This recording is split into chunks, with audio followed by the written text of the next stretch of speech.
I thought you were supposed to have a conversation yesterday with Elon. Did that happen, or was it just texts? Well, we exchanged text messages yesterday. I spoke with him at length on Monday, and that's why the kind of the blow up that happened this week was very surprising, disappointing to me. We had a very friendly conversation. I really like Elon. He's a friend. I've come to truly respect his acumen. The Doge effort was heroic, patriotic, helped us find a lot of savings and abuses that Congress was not able to uncover previously. Joining us now, someone who just got off the phone with the president. CNN chief political correspondent Dana Bash joins us now by phone. Dana, what did he tell you? Good morning, John. Well, he said that he's, quote, well, here's exactly what he said, quote, "I'm not even thinking about Elon. He's got a problem. The poor guy's got a problem." He said he won't be speaking to him for a while, but he said he wishes Elon Musk well. It was a short conversation. He didn't seem very exercised about it.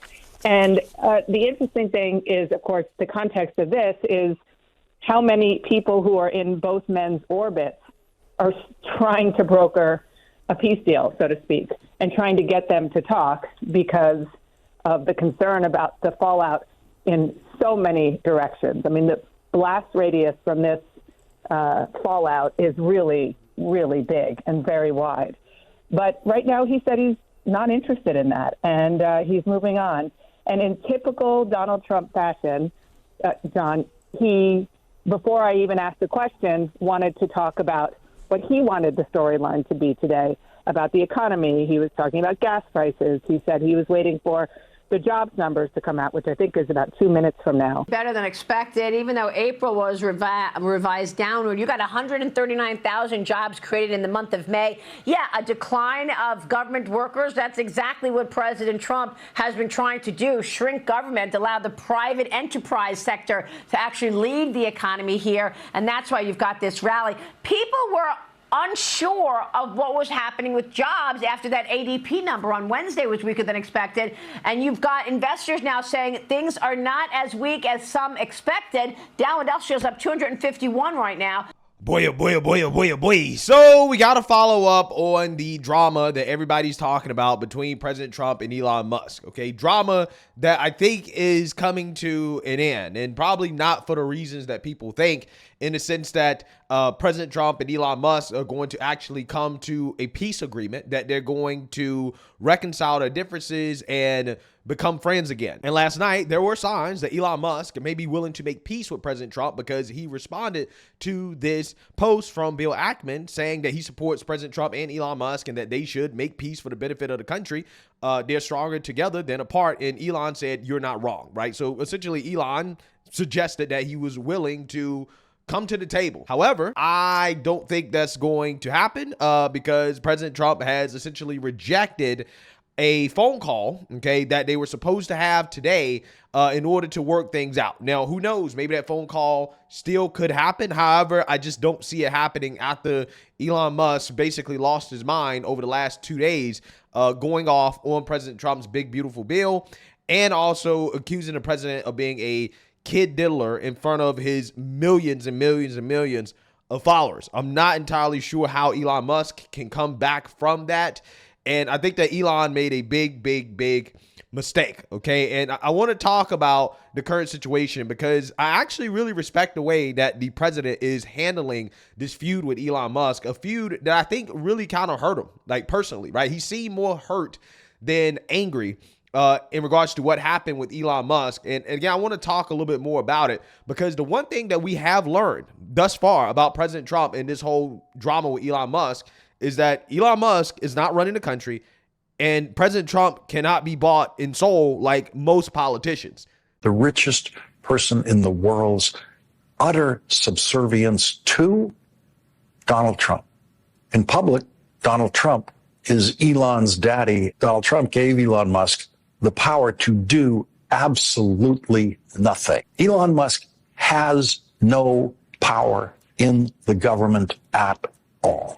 Elon Musk has no power over spending and has no power over cutting spending. Well, here's a couple of things that Donald Trump and his apparent boss, Elon Musk, do not understand. After Elon Musk led the way only then did Donald Trump catch up with his apparent boss, Elon Musk. If the government goes into shutdown again, as it could this weekend, it will once again be Donald Trump's shutdown, this time with a major assist from his apparent boss, Elon Musk. So perhaps it could best be described as the Musk-Trump shutdown, especially when Elon Musk demonstrated his total ignorance of how government works today. An agreement is an agreement until Elon Musk and Donald Trump decide to get involved. Yeah, so all of the people in the mainstream liberal media who were talking about how Elon Musk is the real president, he's running things, that Elon Musk has bought President Trump,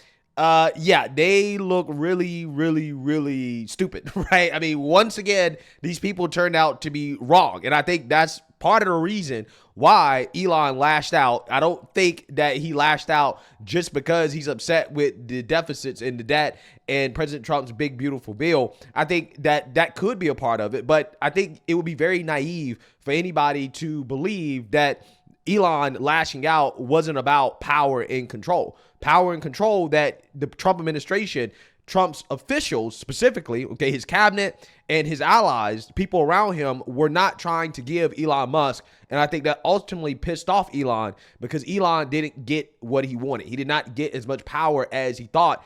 And he went about handling this in what I believe to be the worst way possible, that potentially burned this bridge permanently between him and the president. And I'm going to talk a little bit more about it because I think that this is a good life lesson to people in regards to how to handle relationships. Because as much as I think that Elon Musk is a genius when it comes to organization, when it comes to technical subjects, and also on top of that, I think he's right on the principle of the bill. I think he's right on the principle of the issue with spending in Washington. I think he's right when it comes to the deficit, the debt, and the danger that it poses to the country.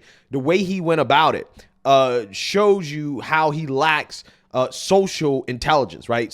Your ability to build relationships and to communicate with people is also a function of intelligence as well, too, right? There are spectrums when it comes to intelligence and when it comes to relationships, building relationships, fostering relationships, and communication.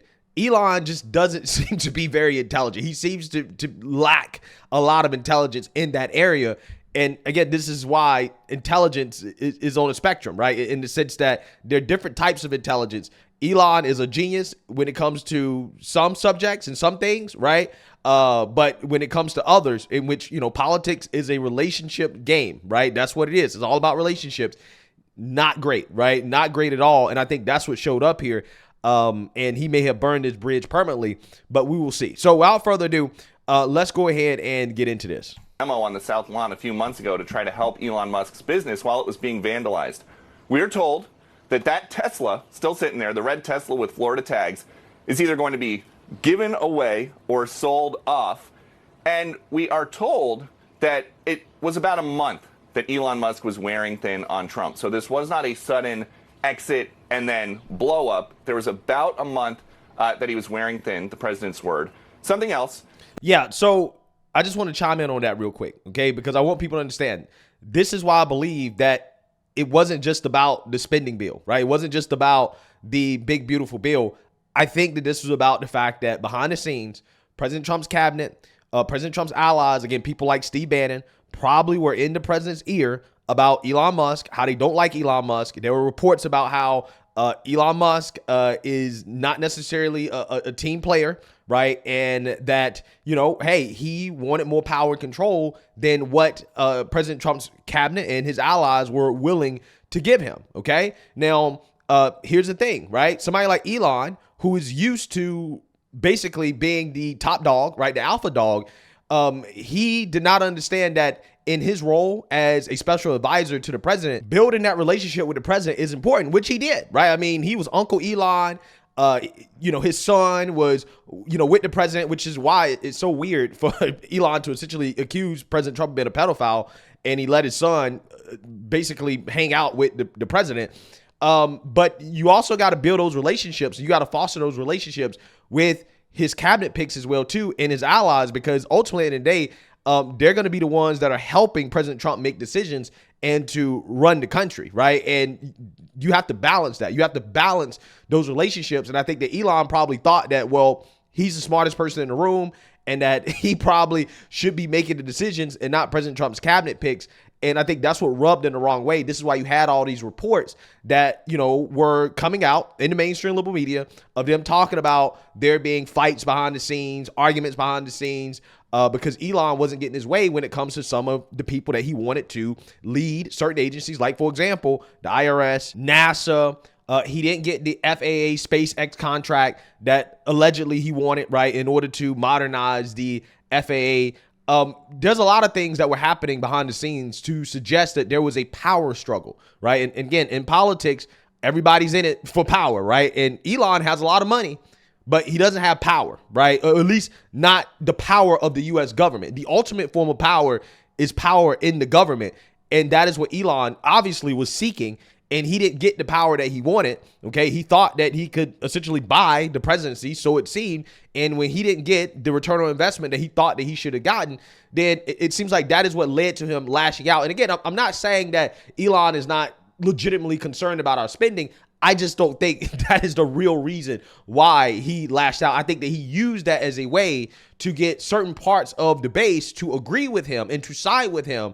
But that's not the actual motivation behind him speaking out the way that he did, okay? And we're actually going to find out for sure if that's the case, because if President Trump and Elon do not repair their relationship and Elon decides to pull money away from Republicans, according to reports, Elon's advisor is saying that Elon, he doesn't really care about the left-right thing. Elon has his own agenda, and he will be willing to support Democrats in order to achieve his agenda. And if Elon decides that he wants to support Democrats, it's going to be really hard for people to come out here and to now try to reconcile this idea that Elon is upset about the lack of fiscal responsibility, because donating to Democrats is not going to lead to this country balancing the budget or having any type of fiscal responsibility. That is the last thing that you should do if that's what you want. So if Elon starts supporting Democrats again, which I predict that Democrats, they're going to have their legs wide open, because all of these, I was about to call them prostitutes. I mean, they are prostitutes, really. All these politicians, they are prostitutes. They're going to have their legs open, and they're going to want some of that Elon money, right? I mean, they would call him a Nazi, they hate the guy, blah, blah, blah. Now all of a sudden they're cheering him on, right? Because of essentially what's happening with him and President Trump. But again, we're going to find out if that's what it's really about. If Elon chooses to support Democrats, if he chooses to support Democrats, nobody can come out here and argue that, well, this was really about the budget. It was about fiscal responsibility, because you don't support Democrats if that's what it's really about. So I just want people to understand that this is just my honest opinion about what's going on. This is the only thing in my mind that actually really makes sense to me, right? I don't really think that it was about Elon not liking Trump or Trump not liking Elon. I think it was Elon versus Trump's cabinet, the anti-Elon Trump allies within Trump's circle, like, for example, Steve Bannon, who definitely was in President Trump's ear, telling President Trump how Elon can't be trusted. Elon is a technocrat, he's immoral, all this stuff. Yeah, there was a fight. There was a fight for power behind the scenes. And President Trump ultimately sided with his allies, right? He sided with his cabinet, okay? And he kind of has to a certain extent, considering how it would not be a good look to give Elon all this power after he spent all the money that he did in order to help the president get elected. That just would not be a good look. And it really said something that President Trump did not give Elon the power and control that he was seeking. Okay. Now I can understand why Elon would be pissed off about that 100%. Okay. I mean, he did put a lot of effort into electing the president. I don't think that is worth arguing whether or not President Trump would have won with or without Elon. That's a waste of time. The reality is that Elon definitely helped. Okay. But ultimately, in the day, money is not everything. And I think what Elon needs to understand is that you can't buy relationships with money. Well, you can buy some relationships, but you can't buy real relationships and friendship with money, right? You can't just force people to do what you want because you have money. Sometimes you got to learn how to play the game, right? There's a finesse that you have to do in order to get what you want. And I really do believe that's where he kind of miscalculated. He could have handled this way better. This could have been handled with a phone call, right, to the president. he could have went about trying to remedy whatever issues he had, okay, with the president in a different way. And he should have did that. And the fact that he chose to do it this way, I think really was the worst decision that he could have made. There was some reporting today about the possibility of a Trump and Elon Musk phone call to make nice. Aides are telling me that is not something they are tracking. It's possible that some staffers might try to talk to Musk, but no Trump and Musk call, at least not that we know about. We did hear from the president yesterday, and he didn't sound mad, but he sounded disappointed. Elon and I had a great relationship. I don't know if we will anymore, but I'm very disappointed in Elon. I've helped Elon a lot. And I'll be honest, I think he misses the place. I think he got out there and all of a sudden he wasn't in this beautiful Oval Office.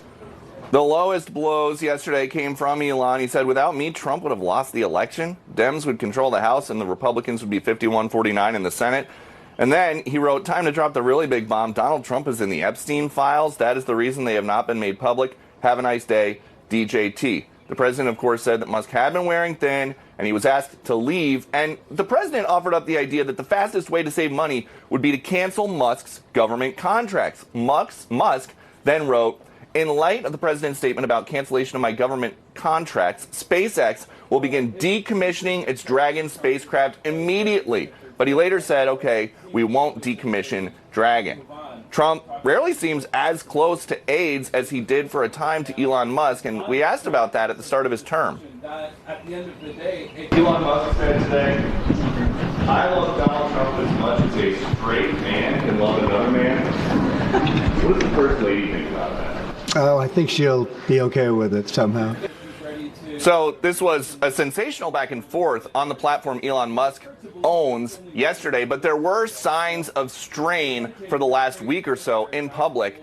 Elon Musk blew up in the Oval Office during his send-off when I tried to ask him about this big New York Times report that alleged he was blurring the lines between medical use of drugs and recreational use of drugs, and we still don't have any real clarity about that. Back to you. Well, one thing is pretty clear, Peter. Wasn't Elon Musk really tight with J.D. Vance? Didn't they have a relationship prior because of their tech backgrounds? And I'm wondering, with him, he's also tight. Elon Musk is tight with Don Jr., too. So I don't know. Did he pre-think this? Is he breaking up with everybody he knows there?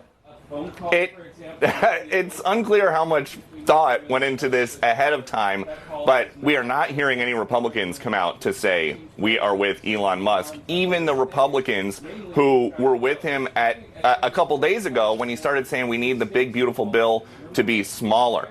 And if anything, some of the top folks around here that you talk to, it seems like this actually helps the big, beautiful bill, because if lawmakers, elected Republicans, have to pick a side between Elon Musk, who wants the bill smaller and killed in its current form, or Donald Trump, who wants it through, most of the people in elected Washington are going to go with Donald Trump.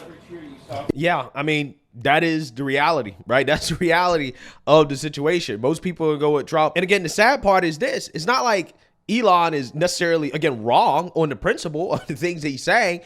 He could have definitely got people on his side. He definitely could have pressured the bill to become more leaner. Again, the easy thing, get rid of the salt tax deduction. That easily saves $350+ billion. Easy, okay? I mean, he could have actually influenced the bill had he just finessed it better, right? Had he went about this in a better way, he could have gotten what he alleges that he wanted, okay, out of the bill. But again, I don't think it was really about the bill, right? To be honest with you guys, I think it was about other things. I think it was about the fact that, again, you had anti-Elon Trump allies undermining him while Elon was trying to get his people in certain positions of power. And I think that's ultimately what the issue was. So regardless, President Trump is saying that he's moving on, right? That he's not worried about Elon. He's not thinking about Elon. He's not trying to necessarily make peace with Elon. Maybe one day, right, he'll talk to Elon again, which to me suggests that maybe, just maybe, there's a tiny chance that this can be fixed, okay? But Elon is going to have to do some groveling, right? Elon is going to have to really, really, really humble himself in order to fix this, if that's what he wants to do. I think the best thing for Elon to do, I think, is to, if he's going to apologize, to make the apology as loud as the accusations, okay? and on top of that, privately work to repair the relationship if that's what he's going to do. But he really needs to take a step back from politics and to focus on his businesses, okay, and to worry about that, right? I think that that's what he should do. He's made his mark on the government. I think that his mark on the government is a positive thing overall, but I think he needs to focus on his own businesses and innovating where he's actually an expert, and to continue to try to push for fiscal responsibility if that's what he's really concerned about, but do so in a way that has some more finesse, okay? Because what he did was not the best way to go about it, especially attacking the president personally when he could have just stuck to criticizing the bill, okay, or really having a conversation behind closed doors with lawmakers and the president, and kind of, using his influence in that way.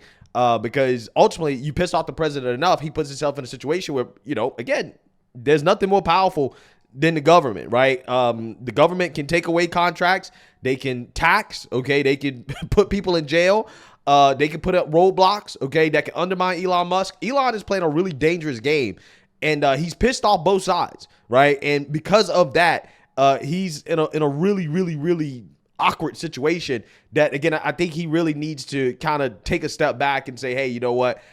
Maybe this politics thing, maybe this is just not my strong suit, because, again, emotional and social intelligence, again, doesn't seem to be something that Elon has a lot of, to be honest with you. So the president seems to be moving on. He's focusing on what really matters, which is his agenda and the economy, okay? And we just got a good jobs report that has sent the stock market surging, okay, which, again, it's good news that President Trump wants the American people to focus on, not necessarily the conflict with Elon Musk. So let's get into it. Jobs report for May is out, and President Trump is taking to Truth Social, touting the, quote, great job numbers. Stock market up big and highlighting the billions pouring in from tariffs. The U.S. added 139,000 jobs in May, with the jobless rate holding steady at 4.2%, falling in line with expectations. The latest numbers come amid uncertainty surrounding President Trump's sweeping tariffs, which have been swinging the stock market in both directions and leaving investors unsure of what to expect going forward. Joining me now is the Hill's business editor, Sylvan Lane. Sylvan, thanks so much for joining us. The numbers on paper staying relatively steady, and with the unemployment rate at a near historic low of 4.2% and the stock market rallying on this news, is this seen as a win for President Trump? Judy, it's certainly, good news for the president that the economy is holding up despite all of the uncertainty we've experienced regarding his tariffs, their implementation, the delays. All of the uncertainty seems to not really be hitting the broader economy too hard right now. But of course, we're always liable to see a change in trade policy that can start freaking people out again.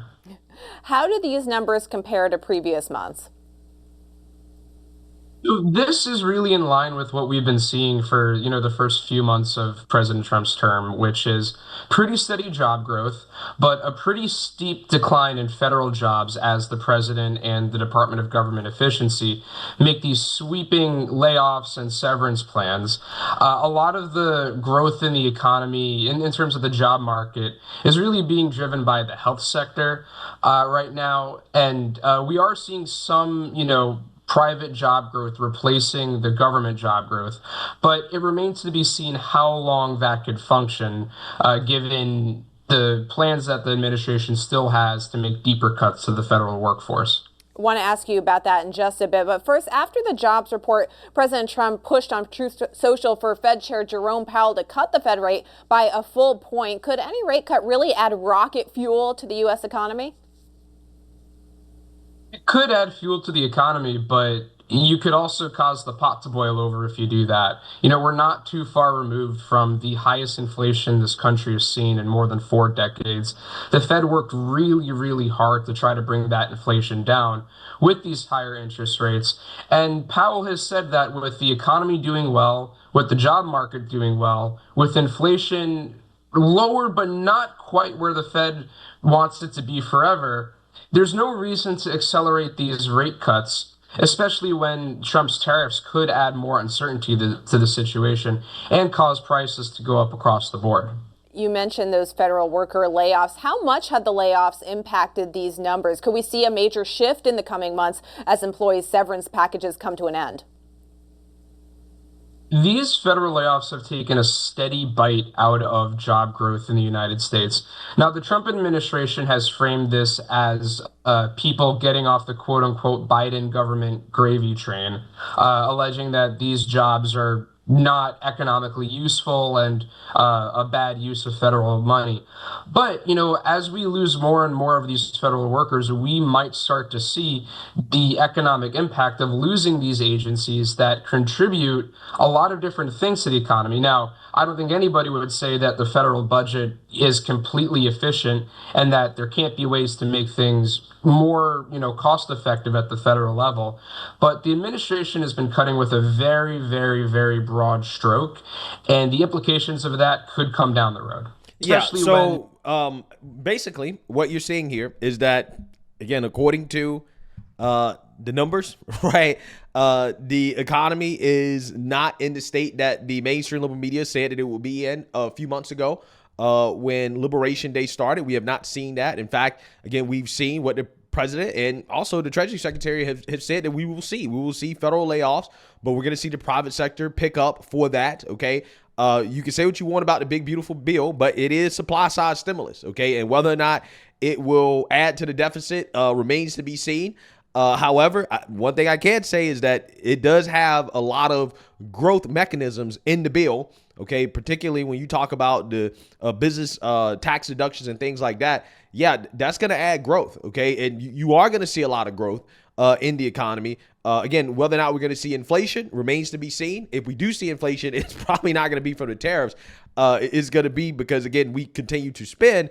But regardless, at this point, this is where we're at. And the sky is not falling, which is what the mainstream liberal media claimed. And again, this is why you're seeing the stock market continue to surge. I mean, at this point, is almost at an all-time high. All these predictions that the mainstream liberal media made turned out not to be true. But they continue to predict that, hey, we're going to see it. We're going to see it later this year, right? Later this year, the economy is going to fall apart, right? These tariffs are going to make everything collapse, right? This is what they've been saying. But we will see. We just haven't seen it yet, even though they've been telling us that we're going to see it anytime now. We haven't seen it yet. So let me know what you guys think. Make sure you like, comment, and subscribe. Most importantly, share a Black conservative perspective. Peace.